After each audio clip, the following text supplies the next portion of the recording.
हम चाहते हैं कि यहाँ का किसान, यहाँ का मजदूर, यहाँ की महिला, यहाँ की युवा आर्थिक रूप से समृद्ध। देश के यशस्वी प्रधानमंत्री नरेंद्र मोदी जी कहते हैं कि देश के अंदर 4 जातियां हैं: किसान, मजदूर, युवा, महिला।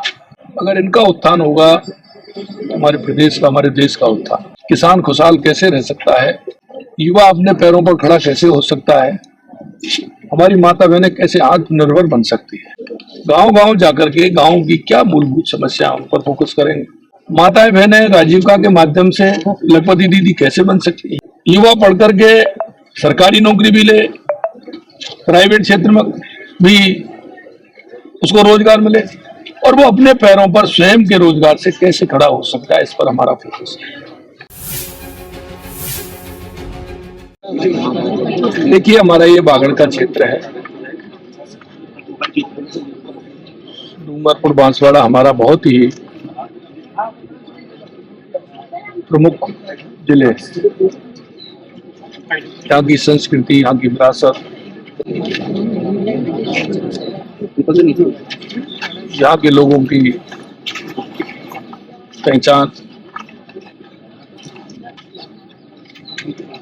मैं लगातार,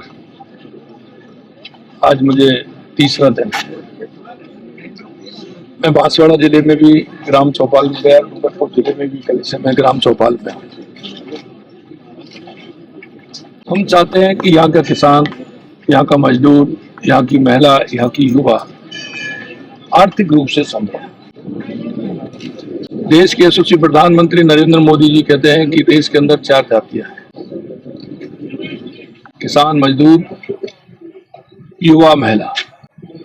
अगर इनका उत्थान होगा तो हमारे प्रदेश का, हमारे देश का उत्थान। उनका कैसे सशक्तिकरण हो सकता है, आर्थिक स्वावलंबी वो कैसे बन सकता है, किसान खुशहाल कैसे रह सकता है, युवा अपने पैरों पर खड़ा कैसे हो सकता है, हमारी माता बहनें कैसे आत्मनिर्भर बन सकती है, इसे लेकर के हमारी लगातार डबल इंजन की सरकार काम कर रही है। माननीय प्रधानमंत्री जी के नेतृत्व में 2014 के बाद देश के अंदर जिस तरह से गरीब कल्याण की योजना हो, विकास की योजना हो, लगातार चल रही है।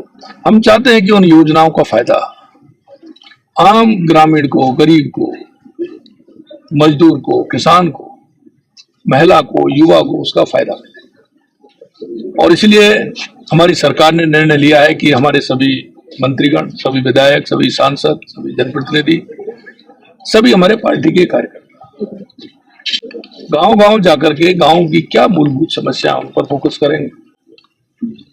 वहां के लोगों का जीवन स्तर कैसे सुधर सकता है, इस पर विचार करेंगे। किसान आधुनिक खेती करके, ऑर्गेनाइज खेती करके कैसे वो संपन्न हो सकते हैं। माताएं बहनें राजीविका के माध्यम से लखपति दीदी कैसे बन सकती है। युवा पढ़ करके सरकारी नौकरी भी ले, प्राइवेट क्षेत्र में भी उसको रोजगार मिले और वो अपने पैरों पर स्वयं के रोजगार से कैसे खड़ा हो सकता है, इस पर हमारा फोकस है। और लगातार हमारी सरकार उसके लिए काम कर रही है। आज मैं इस दम्बोला गांव में आया हुआ हूं। मैंने युवाओं को भी सुना है, माता बहनों को भी सुना है, यहाँ के किसानों से भी रूबरू हुआ। हम चाहते हैं कि ये क्षेत्र हमारा बहुत ही अच्छा क्षेत्र है। क्या सरकार के माध्यम से, चाहे पानी की योजना हो, बिजली की योजना हो, विद्यालय में पढ़ाई हो, चिकित्सा सुविधा हो, उसके लिए लगातार हम कर रहे हैं। और जिस तरह की कोई बात आती है तो हम उसको तुरंत करके उसको आगे बढ़ाने का काम करते हैं। हमारा कहना है कि हम देश के यशस्वी प्रधानमंत्री नरेंद्र मोदी जी के नेतृत्व में हमारा राजस्थान हर दृष्टि से आगे बढ़े। यहाँ बहुत संभावनाएं डूंगरपुर बांसवाड़ा में, पर्यटन की दृष्टि से, खनिज की दृष्टि से, एग्रीकल्चर की दृष्टि से, पशुपालन की दृष्टि से। हम चाहते हैं कि हमारा ये क्षेत्र आगे बढ़े, युवाओं को एक दिशा मिले और हमारा युवा आगे बढ़ते हुए हमारे राज्य को और हमारे देश को सशक्त करे। इसके लिए लगातार हम काम। ठीक है सर। राहुल गांधी ने